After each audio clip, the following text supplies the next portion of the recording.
kulan wacan oo wanaagsan daawadayaal halkan naga daawanaysaan waa Stan Sports oo falaqeyn gaar ah ku eegi doono horyaalada Somaliland waliba kubadda cagta oo gabagaba maraya iyadoo sanadkan loogu talagalay in ay dhacaan 35 kulan oo hore loo soo wada ciyaaray 34 kulan hal kulan oo kaliya tahay kulankaas oo ah kulanka kama dambaysta ay u dhaxeeya kooxaha Gaashaan Hargeysa iyo kooxda Gaashaan Gabiley waa kulan ay daawadayaal fara badan ay sugayaan waana markii ugu horeysay ee xilli habeenimo la ciyaar final ah inta la joogay Somaliland haddaba waxa falanqeynta igala qayb qaadan doona Cabdilaahi Shiine iyo tababare Fadxi Maxamed oo tababaro hore uu la soo guuleystay tartankii xiriirka kubadda cagta ee magaalada Hargeysa ka socday kooxda wasaaradda horumarinta caafimaadka sidoo kale Cabdilaahi Shiine uu yahay gudoomiyaha degmada sportska ee degmada Maxamed Nuga horena tababaro oo ahaa imikana aad ula socda ciyaaraha Somaliland ka socda waliba horyaalada Somaliland aad ugu doon dalola labadiiba soo dhawaada Cabdilaahi iyo Fadxi aad iyo aad badalaal bin dhowdahay u dhawaay waana mahadsan tahay si gaar ah waxaan ugu mahadcelinayaa macallin Fadxi oo runtii isaguna barnaamijka qayb ka ah aad iyo aad baan ugu dhawahay Stan Sport iyo saaxiibka Cabdirasaaq Binde sidoo kale macallinka ahna gudoomiyaha waan salaamaya waan ku dhawahay aad wad mahadsantihiin Cabdilaahi Shiine ko falanqeyntiina guda galna ciyaartii kama dambaysteed baa ma kala ciyaari doona jimcaha waliba xilli habeenimo ah maxaa la oran karaa bal sportska Somaliland in habeenimo la ciyaar final ah muhiimad intee leeg buu aad iyo aad horta Cabdirasaaq mahadsan tahay runtii habeenka jimcaha hadii Allah wada loo galaado waxa soo gabagaboysmi doona sabtida soo galayso tartankii horyaalada oo sanadkan xiisa gaar ah lahaa wadmoodo wax weyn kii hore waxyaabo badan kaga duwanaa xagga xamaasadda xagga tiimka ka soo qayb galay quruxda iyo qaab dhismeedka hadba loo sii casriyeeyay jooga Hargeysa Stadium habeenimo lagu ciyaarayo wax badan buu horta runtii lagu xusi doonaa waxyaabaha xiisaha gaar ah kulankan u yeelay finalka habeenimo la dheelaya walow ay noqonayso saacad waqti dambe oo hadii ay ciyaartu 8 buura bilaabanto maadaama 45 ku qorantay in la diyaar garoobo ciyaartaas haday bilaabanto ay runtii waqti dambe gaarayso maadaama xafladii iyo abaalmarinihii iyo biladihii oo ay wanaagsanaan lahayd in ciyaarta waqti hore la bilaabo oo si xaafkana salaada isha loogu beego maghrib dibadii la bilaabo si dadka ka soo qayb galaya aanay wax xiisa dhicin oo wax weey ilaa waqti dambe ay abaalmarinaha si daawadaan haddana waxyaabaha kulankan xiisaha gaar ah u yeelay xaweeye jooga Hargeysa Stadium oo wax weey laba gaashaan ay bixin doonaan garoonkii runtii gobolka isaguna Gabiley oo sanadkan ciyaaraha taariikh weyn ka sameeyay oo kulanka kama dambaysta soo gaaray isaguna qaybtiisa ay Hargeysa Stadium buuxin doona maadaama caasimadda wax weey gobol aad ugu dhow yahay oo runtii isaguna taasina waxyaabaha kulanka isha gaar ah inuu hayn doono si guud anigu dadka aad ugu faraxsan baan in kulanka habeenimo laga dhigo maadaama ciyaaraheena inta badan ay soo ciyaareynay ciyaaraha waliba ugu adag waqtiga habeenimo oo aynu arkaynayna in guud ahaanba aanu habeen iyo maalin garoonka la lahayn oo habeenkii labada aad loo jeclaabo muuqaalada iyo marka xilliga soo wanaagsan aad u maasantay Fadxi labada kooxood ee kooxna horyaalkii way ku guuleystay ka socday magaalada Gabiley kooxna kaantii labaad bay gashay sanadkan horyaalkii ka socday caasimadda Hargeysa yaa la oran karaa macno weyn buu fadhiyaa finalkan labada kooxood wallahi labada kooxood buu ugu fadhiyaa waan oran karnaa siiba kooxda Gaashaan Hargeysa oo iyadu muddo dheer aan horyaalna ku guuleysan markii koobaadna iska soo xaadirsay horyaalada inkastoo kooxda Gabiley ka socotaba ay tahay markii horeysay iyada lafteedu iska soo xaadirso oo sanadkii hore gobolada loogu talagalay hal koox oo kaliya inay ka qayb gasho championka marka waxa oran karaa labada kooxoodba waxa uu yahay xiiso u leeyahay siiba kooxda Gaashaan Hargeysa oo doonaysa inay qaado koobkeedii u horeeyay muddo 12 sano kadib ayaan oran karaa xiiso gaar u sii yeelanay qaab ciyaareedkooda maxaa sanadkan kor u kac ku sameeyay kooxda Gaashaan Hargeysa wallahi kooxda Gaashaan waxa ku sameeyay dhanka weerarka oo kale tadawur fara badan ka sameysay oo horyaalkii marka la eego liigii Sacuudi iyo waqti xaadirkan waxa u dhaxeeya farqi weyn baa u dhaxeeya waxaad garan kartaa goal scorer oo u tartamayaan saddexdooda ciyaartooy weerarka u taagan oo marka la isku daro 12 gool 14 gool meelaha leh waxaad dareemi kartaa culayska u badan iyo barasharka u badan ee kooxaha ay xataa ka hortagayaan inuu yahay weerarka waa hagaag tababaraha marka la eego kooxda Gaashaan Gabiley iyo Aamin waa markii afraad buu waajahaya kooxa ka dhisan caasimadda Hargeysa laba gool buu la kulmay laba imika wuxuu la kulmaya kooxda Gaashaan bal marxaladda uu soo maray finalka mid nuuciya u muuqataa baa la soo oran karaa cabdirasaaqow kooxda gaashaan gabiley iyo macalin aamin caska runtii horta kooxaha caasimadda waa kulankii afraad buu la ciyaarayaa natiijo fiican buu ilaa hadda ka haystaa intaa uu soo ciyaaray 2 kulan barbardhac buu kusoo qabtay kooxda Goodiro marna waxa way tartanka ka cirib tiray gool kulaadka ka cirib tiray marna uu kusoo qabtay group stage-ka eber halka mar labaad ay gaashaan gabi Hargeysa soo arkeen oo 2-1 lagaga adkaaday marxaladda hadda la taagan yahay way ka gudduwan tahay group stage iyo knockout ba waa kulanka dambaysa xiisa gaar ah waxa yeelaya taageerayaasha waxa si weyn isagana waxa koox waliba cabsi baa ku jirto oo koobka inaanay lumin ayaani waxa khasaare badan u galeynin oo talafteedu culays baa waxa siin doontaa waxay ka saaciidi doontaa inaan weerar badan lagu soo qaadin marka laga hadlayo jaranjarta tartanka u soo marayna waxaan karnaa waxa si fudud buu ku yimi inuu kulanka ka dhameystaa soo gaaro marka laga hadlayo wadada ay gaashaan soo martay runtii kulankii afar dhamaadka igu soo gudbayeen finalka ayuun buu aamin kulan arkay kooxda la gobolka ah ee Goodir Gabiley ayay kulankaasi soo arkeen walow uu kulanka taariikhka sameeyay markiisii koowaad uu kaga soo adkaaday waxa ciyaaraha standard ama waxa heerkoodu intan horyaalka Soomaaliland uu jiray markii koowaad uu ka adkaaday kooxda Goodir taasi oo kaga soo adkaaday 2-1 walow habeenkaasna waxa culays badan inuu saarnaa markiinay si guud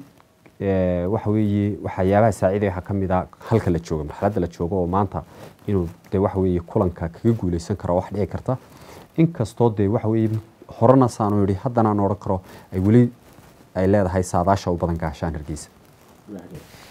gaashaan Gabiley markan ay nafta wali iyaga ku dul taaganahay horyaalkii bal waxdaraha ka dhigay jireen garoonka Mo Farah iyo in natiijada halkan ay soo gaaraan maxaa la soo oran karaa gobolka Gabiley macnaheedu ugu fadhiga kooxda gaashaan aamin inta khibradiisa tababarnimo waliba ciyaaraha finalka noocan oo kala ah qaab noocyadu u adeegsada waliba in badan baad soo garabtaan runtii aamin oo macalin aad u wanaagsan labadii horyaalay ugu dambeeyay Gabiley horyaalkii hore waxay galeen kaalinta lixaad bay ku jirtay gaashaan Gabiley horyaalkii markii ugu dambeeyay waxay qaaday horyaalkii bay ku qaaday dhibca waxay ku qaadeen goal difference bay ku qaadeen oo kooxda booliska gool bay kala qaadeen weerarada markaa uu wato aamin waxa haayeen weerarkii uu tartamay gool badnida oo Libantello kala kamid oo goal scorerkii ahaa horyaalkii Gabiley kooxdaas waxa u fiican tahay qaab difaac markay u ciyaarayso aamin waxa oran karaa maadaama ciyaartu final ay tahay 90 minutes la ciyaarayo qaabkiisa difaac uu ka saacidi karaa inuu hakiyo weerarka gaashaan walow ay tahay gaashaan koox la haysataa horyaalkii iyo garoonka Hargeysa Stadium sidoo kale aamin casku taatikooyinku ciyaara waa qaab difaac buu dhisay isagoo formal ahaan isagoo qaabkiisa uu ahaa weerar oo ka hor macalimihiisa uu ahaa ciyaartoy weerar haddana kooxdiisii wuxuu ka dhisay qaabkii difaac oo koox counter attack ciyaaraysa horyaalkii intii ciyaarayeen hadday wax dhashatana xanaansa wali ciyaartoy aad u fiican uu ka maqan yahay casaan kaga maqan yahay kulankii Goodir uu casaan qaatay Cumar Muuse marka waxaan oran karaa aamin qaab ciyaareedkiisu waa qaab difaac iminka wani ka saacidi kartaa inuu 9 mirir sidii aan arkay kulankii Goodir oo kale uu xidhnaan karo suunkiisa difaac gool kulaad la tagi karo fidxi aad u socday horyaalkii ka socday Gabiley garoonka Mo Farah adiga ahaan toobarahan imaka Cabdifatax Ismaan wuxuu noqonayaa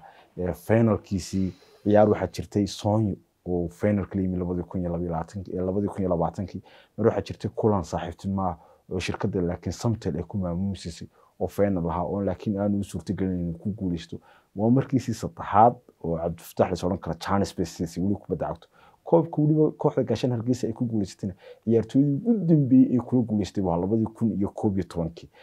macno intee leeg baa la soo karaa tababar Cabdifatax iyo sabirka inta leeg ugu fadhiyo runtii window su'aal aad iyo aad muhiim ah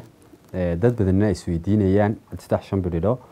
macalinka kooxda gaashaan Hargeysa iyo kabtankoodaba Abdikarim Guji oo runtii isagu saameyn weyn kula guud ahaan kubadda cagta Soomaaliland gaar ahaan tartanka horyaalka gobolada oo 2 jeer ku guuleystay gobolka Maroodi Jeex caasimadda Hargeysa laakiin ilaa hadda aan kooxdiisa wax weeye fanaanadeeda matalayay ku dhawaad 12 sano wax weeye aan wax chance oo helayno kula guuleysto tartan standard ama final ama kama dambaysa kulankii u dambeeyay Soomaaliya 2020 ee maaliyadu kaga guuleysatay wax weeye natiijada khasaaraha weyn waxa weeye ay dhabarka u saareen 5 iyo halka ahaa ayaa la saadaalinayay inay ku guuleysan karaan walow waqtiga uu iidaan watay jiil dahabiya oo si weyn uga yaabiyay guud ahaanba Soomaaliland iyo caasimadaba kuwaas oo guud ahaanba kooxaha waaweyn caasimada isu soo dul saaray haday noqoto Goodir haday noqoto Gaashaan haday noqoto dawladda hoose guud ahaantood markaynu ka hadlayno Janiska hadda ay haystaan waxaynu oran karnaa waa Janiskii ugu muhiimsanaa ee soo maray Gaashaan iyo Cabdifatax Shambireero waxaan qabaa oo runtii waxaan oran karaa waxaan isbarbar dhigi karaa xaaladda maanta Gaashaan Hargeysa iyo xaaladii World Cup-ka adduunka ayaan isbarbar dhigi karnaa guuji waxaan oran karnaa waa Janiskii ugu muhiimsanaa oo haysto walow tiimka hadda Gaashaan jooga iyo isagoo wali ciyaartooyda tayadiisu sareysa ay tahay inuu Janis u heli karo inuu horyaalo kale iyo tartano kale inuu soo ciyaaro laakiin Janiska u banaan ee uu maanta koob Gaashaan sare ugu qaadi kara walow tartanada kale ay adkaan karaan waa ka maanta Cabdifatax Shambireero saasileg marka maadaama la lahaa 33 sano oo Messi adduunka soo haystay muddo badan kadib koobka adduunka u dambeeyay ciyaaraya Argentina waxay dhiiga u hurtay oo dhacaankii naftaba u bixisay si ay Messi ugu asturi lahaayeen inuu noqdo legendka kubadda cagta walow de wax weey muran badan uu ka taagan yahay marka Cristiano Ronaldo la agdhigayo haddana maanta halkii uu ku jitaagay marka Janiskani wuxuu tiimka Gaashaan iyo guud ahaanba labada shakhsiyan soo xusay kabtanka iyo macalinka ka saacidaya inay taariikh cusub sameeyaan waana filaya ama la saadaalinaya inay tahay waqtiga ay taariikhda sameyn lahaayeen aad u mahadsantahay fadxi imika sanadkan Gabiile laba kooxood baa ku socday marka la eego kooxdii Goodir oo iyaduna dab yar aan shideyn oo runtii la soo oran karo kooxda Gaashaan Gabiile oo farsamadooda iyo ciyaartooda fahmaya ayaa guuldaro xambaariyay tartanka ugu hadhaan maxaa la soo oran karaa Aamin Caska waa loogu badin karaa finalkan halkeeba la soo oran karaa awoodda waa loo saari karaayo waxa laga yaabaa in halkaas ay ku noqon karto meesha kaliya tuu guuldaro ka qaadan karo wallahi horta ciyaartu maadaama final tahay culayskeyga leedahay way ka markasta way ka opportunity yar tahay waqtiga aad haysataa tashanka ciyaartooyda wada kacaya hadii gool la dhaliyo runtii waxaan oran karaa Aamin weerarka Gaashaan oo weerar xoogan isna difaaciisu yahay difaac aad u fiican hadii 90 mirir waa Minisra ku dhamayso difaactan waxaan u arkaa in culays badan ku keenayso kooxdii barashar badan uu saarmayo marka ciyaartu game-ka 45 mirir hore ciyaartooyga leh 45 dambe tababarayaasha ayay noqon kartaa culayska ugu badan inuu Aamin saarmo bedelka uu sameynayo score haduu ku imaado oo marka hore kooxdu dhisan tahay qayb difaac haddana hadii score uu imaado waxa lumaya qaybkii difaacba meeshii ka baxaya waxa ay ma kartaa in kooxdii barashar ka badan ee saarmay ay doonayso inay gool ku keento kuna difaactanto Gaashaan weerarkeyga inuu yahay weerar halis badan inuu Aamin uu ka lumi karo Janiskii ugu weynaa ee uu koobka ku difaacan waage muhiimad intii la guuleeyay ku guuleysiga Gaashaan Gabiile hadii tartan ku guuleysato ciyaarihii Gabiile bulshadii Gabiile muhiimad intii la baa la soo oran karaa xiise weyn buu qabaa ku guuleysiga koobkan maxaa la soo oran karaa isbedel weyn oo ka dhici kara runtii waxay u tahay taariikh weyn bay noqonaysaa Gabiile final ay timaado ciyaar caalami ah ugu dambeysay 2002 wareegii gobolada ugu horeeyay sida taariikhdu ay sheegto oo waqtigaad runtii aan ahayn dad aad u yar waxa uga dhigan tahay koobkan inuu ku guuleysto in samaacadii iyo magacii ay ku lahayd taariikh ahaan ciyaaraha Gabiile uu soo noolaanayo maadaama maantadanba final ay taagan tahay oo liiga lagu xanta Gabiile liiga beeraleyda marka la istacaydeen in la yiraahdo haddana waxay ka hayaamisay saaxadii ciyaaraha gobol aad u adag bay Gabiile ka hayaamisay gobolka Awdal dawladda hoose Macalin Ayuub oo salaamayo kooxdii dawladda hoose ee Burco oo ahayd runtii koox aad u adag oo oran karo waa kooxii ugu fiicnaa wareega ka soo qayb gala aadka loogu saadaalinay koox fiican bay reebtay waxay reebtay maaliyadii bay reebtay sidoo kale Goodir oo horyaalkii horena difaacanayay liigiina difaacanayay ayay reebeen marka waxaan oran karnaa standard ahaan kubadda Gabiile halka dadku marka hore ay ku qiimeeyeen meelaan ahayn bay ka soo baxday ma la filan in halka soo gaarayso Gabiile markii isku aadkii la sameeyay laba kooxood ka socdeen bulshada Gabiile maxay islaayeen halkii waxay ku soo hagaagtay kooxii caasimada laba jeer tiraba isku soo noqdeen laba jeer groupka saadash u badan waxay ahayd maadaama ay ka hor yimaadeen kooxo la haysta garoonkii oo waqti badan ku ciyaariyay in badan dhisna horyaalka Gabiile wuxuu dhisan yahay waa labadii sano u dambeeyay kooxo waxay dhisan yihiin 3 sanadood kooxo laga yaabo 20 sano xiriir inay dhisnaayeen ay runtii reebeen lamana filin suurtagalna ma ahayn marka dhinac ka eegtid ciyaartooyada isbarbardhigga ciyaartooyada laakiin dadaal ay macallimiintu la yimaadeen iyo juhdigoogii iyo marba marka ka dambayso garoonkii la soo qabsanayeen ayaa u saamaxdaan odhan karaa. runtii horta haddaan macallin Fatxi ka daba tagay arrinkiisii tiimamka ka socda guud ahaan gobolka Gabiley waxaan marag oga ahayoon oga maxraati furayaa in tadawur badan ama horumar badan ay sanadkan samaysay gobolka Gabiley guud ahaan ciyaarahooda taasoo nagu mahad celinayo wax weeye runtii macallimiinta wax weeye bahda xiriirka kubadda cagta bahda wasaaradda iyo isduwaha iyo guud ahaanba wax weeye bulshada gobolka oo si weyn u dhiirigelisay ciyaaraha sanadka iyo maayirka degmada Gabiley oo runtii isaguna ciyaaraha si weyn ugu mashquulsan tiimamkoodana sidaa uu macallinku ka dhawaajiyay aniga laftaydu maan filaynin in halka soo gaari doonaan marka laga tago tiimka Goodir iyo macallin Qaldaan oo iyaguna sanadkii hore khibrad ka helay oo aynu islahayn khibradii wax badan bay bedeli doontaa runtii way bedesho kulan afardhamaad buu soo gaaray si guud taasaan marag oga ahay oon maxraatiga oga furaya sanadka markaynu eegno wax weeye ciyaaraha aad qurux badan baa dhacay ciyaartooyo fara badan baa iseelay waxaa runtii xidigiyada tartanka aan isleeyahay ugu saameyn badan yahay shakinaanu ku jirin haddii aanay si kale wax u dhicin oo kulanka kama dambaysta aanay wax badan bedelin ilaa hadda ninka aynu isleenahay horyaalada xidigiisu noqon kara waa Xamse Curiye ama Xamse Siyaar saanaan ku qabo runtii tartanku wuu furan yahay waxaan aaminsanahay gaashaan dhexdeeda inuu tartanku uu yaalaba ciyaartooyadoodii mar hadday 2-5 wada leeyihiin midna 4 leeyahay sidoo kale wiilka Cabdiqani Kaarig la yiraahdo ee ciyaariyo Sool oo dhex ahaa oo gool scorer ahaa indhaxo 6 gool waa hawl adag weeyaan shaqo adag buu qabanayay ninka laftiisu sidoo kale Xamsi caawintiisa ka badnayd dhaxa badan buu ka caawin badnaa marka waxaan oran karaa gaashaan dhexdeeduna challenge-ka way isku haysaa sidoo kale Cabdiqani Kaarig oo kalena uu yahay dadka u tartamaya wallahi horta runtii de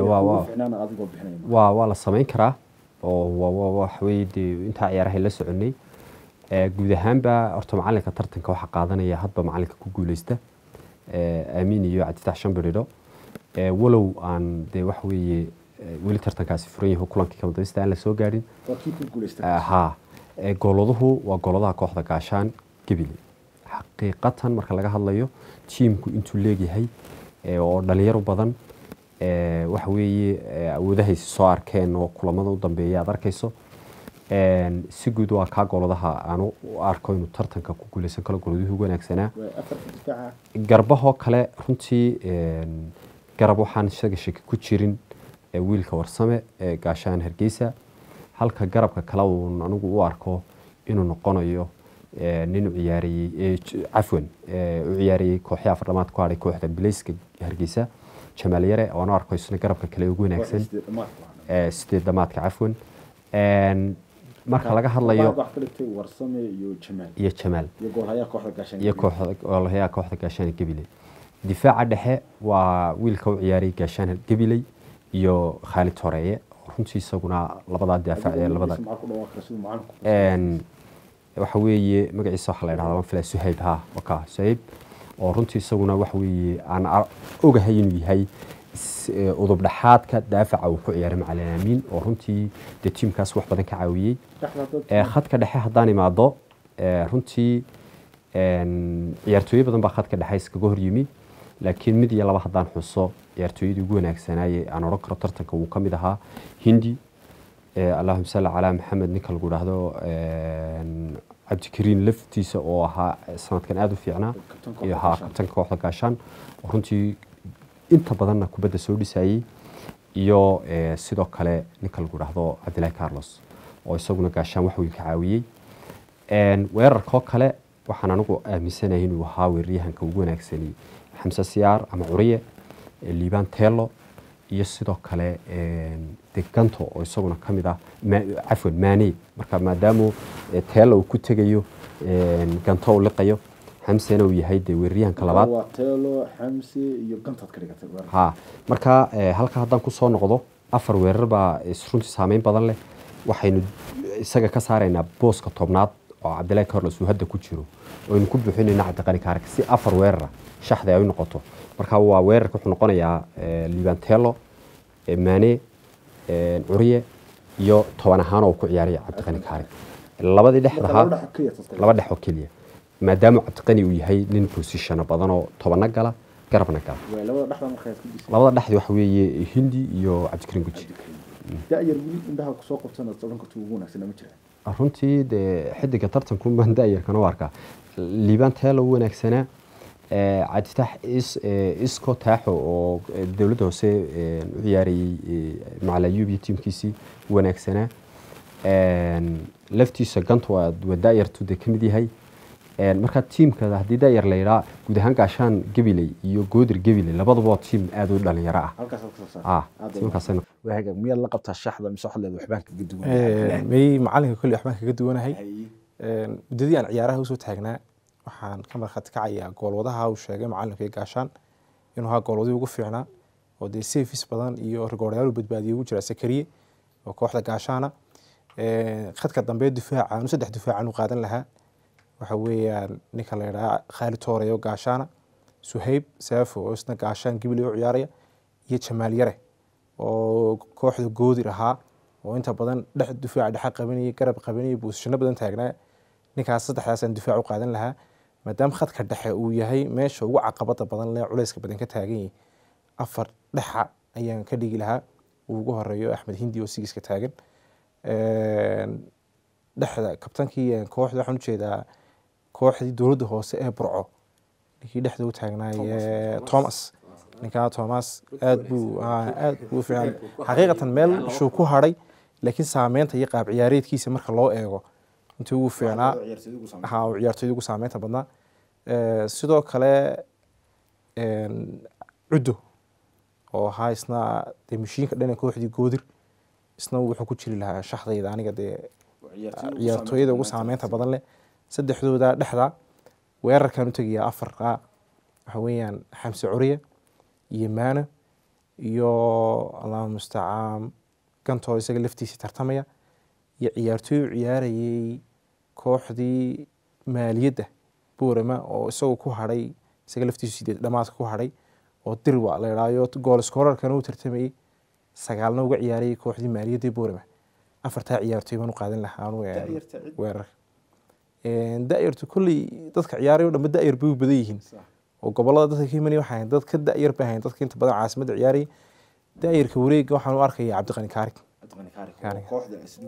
asluubta soo u ciyaaraya 10 xilna aad u maasantay وهاجي إنه كم مكان فلانقينتي كيف كبدي كوتشرنا واللي بدرس كنت بدون ويسويدين كوب يطلعون كاننا لسوران كروي وناكسين إلا أي مكان درس كنت بدون ومورن يضاد هالك كتاجنت إنه كو فلانقينتي كيف كبدي كتاجن عبدالشين محمد سليده كلهم كانوا وكلهم مانكرا يا سليده هو يقول سنكران يا سليده كوب كان تاريخ أي كريك كرا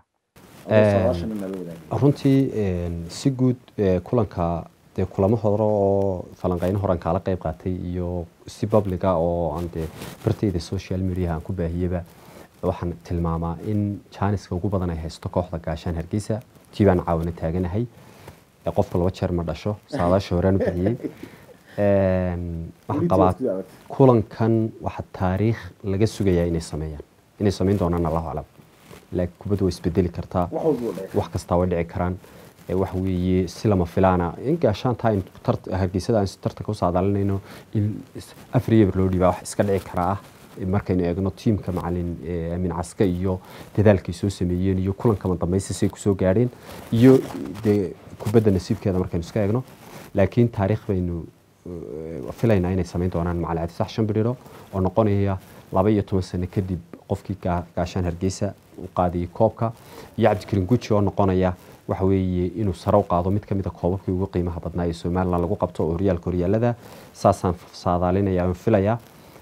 inagoo ciyaarahana de runtii weegayna wax qabadka ay soo sameeyeen waayo tiimka gaashaan Hargeysa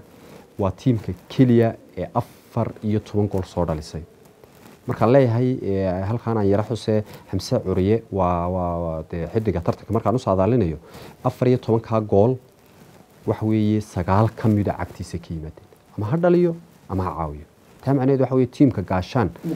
9% waxa weeye 14 gool 9 markuu haysto 5% waxay kala isku noqonayaan gaashaantii kala dhan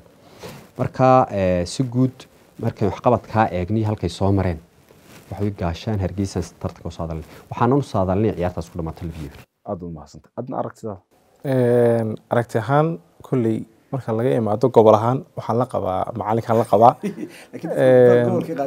ha waxaa laga yaabaa in dadka qaarna oran doonaan macalinku horyaalkuu joogo sidaasuu Hargeysa u taageeraya